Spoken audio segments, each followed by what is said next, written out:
लोग तपस्या करने को सहस्त्रों साल जिए कैसे, इतनी बड़ी नदी शिव जी जटा में बांध लिए कैसे। फूलों की बेटी की तो देखो धृष्टता बढ़ती जाती है। अब तक आपने देखा बेटी को स्कूल से निकाल लेने पर समाज ने कैसे उड़ाया मजाक। अब आगे। मम्मी वो आंटी और अंकल मुझको तनिक नभाते हैं, पापा को कंजूस तुमको आलसी बताते हैं, कहते हैं इसीलिए मेरा स्कूल छुड़ा दिया, चलो उन्हें चलकर बताओ कैसे कब और क्या हुआ। याद सदा रखना बेटा, मेरा सबक सलोना एक, इस दुनिया में नहीं है आसा जीना बनकर इंसान एक। लीक से हटकर अच्छा कदम जब भी कोई उठाता है, छिपाने को अपनी कमी समाज उसको ही दोषी बताता है। तेरे पापा जैसे ऊंचे थॉट्स इस दुनिया के हैं नहीं, लेकिन हमको रहना है इसी समाज में यहीं कहीं। तो पापा की सच्ची वारिस हो तो बस ज्ञान के गागर भरना सीखो, बाकी लोगों की बातों को तुम इग्नोर करना सीखो।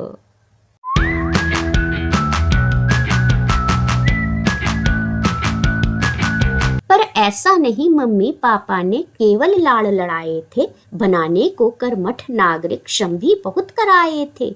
घर का काम समाज की सेवा सब पाठ्यक्रम में शामिल थे, पढ़ते समय सुविधा और सुख न होते मुझको हासिल थे। पहली ड्यूटी जो उन्होंने दी वो अब तक मुझको याद है, कहा दादी का तुम्हें जीतना प्यार और आशीर्वाद है। थाम के हाथ दादी का तुम अब से मंदिर ले जाना, जब तक चाहे साथ में रुकना, फिर हाथ थाम कर वापस लाना। थोड़ी देर उन्हें कोई धर्म ग्रंथ पढ़कर सुनाना। दादी मंदिर के रास्ते में हंसती और हंसाती थी, इस तरह हम दोनों की दोस्ती बढ़ती जाती थी।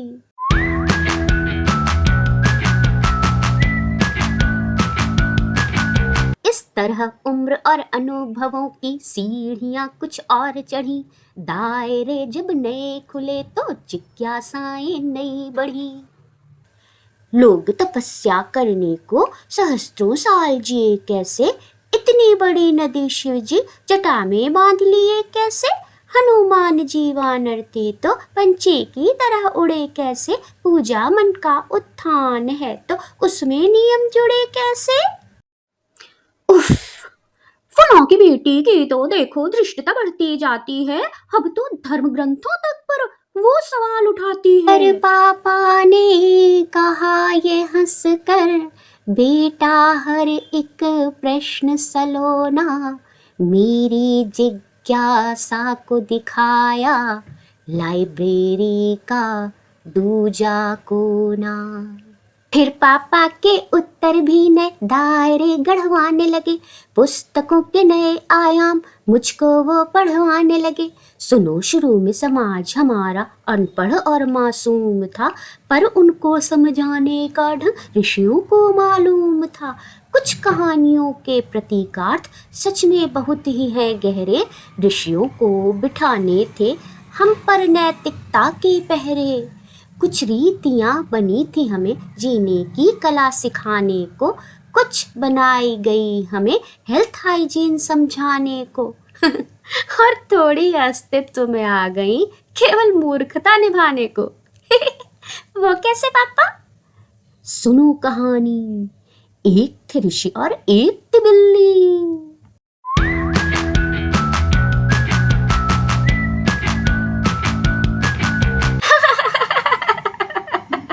तो समझो हर एक बात के पहलू सदा दो होते हैं, सार्थक अपना के निरर्थक त्यागना, विवेक इसी को कहते हैं। पापा, हर बुक की समरी लिखना और हर कहानी का मॉरल ऑफ द स्टोरी लिखना जरूरी क्यों है? इससे तुम उत्तर बनाना सीखोगी, जो बहुत इम्पोर्टेंट है। जब मैं तुमसे दूर जाऊंगा तो तुम्हें अपने उत्तर खुद बनाने पड़ेंगे ना। पापा, मैं सब कुछ लिखूंगी, पर आप कभी मुझसे दूर नहीं जाना, करो पक्का प्रॉमिस। कैसे समझाऊं? रुई बिछा कर बना घोंसला, आखिर चिड़िया को छोड़ना है, नापना है आकाश अगर तो, मुंह से मुख तो मोड़ना है। पर एक दिन वो भी आया जब पिता अपनी इतनी लाडली बेटी से नाराज हो गए। क्यों? और उनकी नाराजगी से बेटी को मिला कौन सा सबक, जिसमें समाज और पेरेंटिंग के लिए भी एक संदेश छिपा है? देखिए अगले एपिसोड में।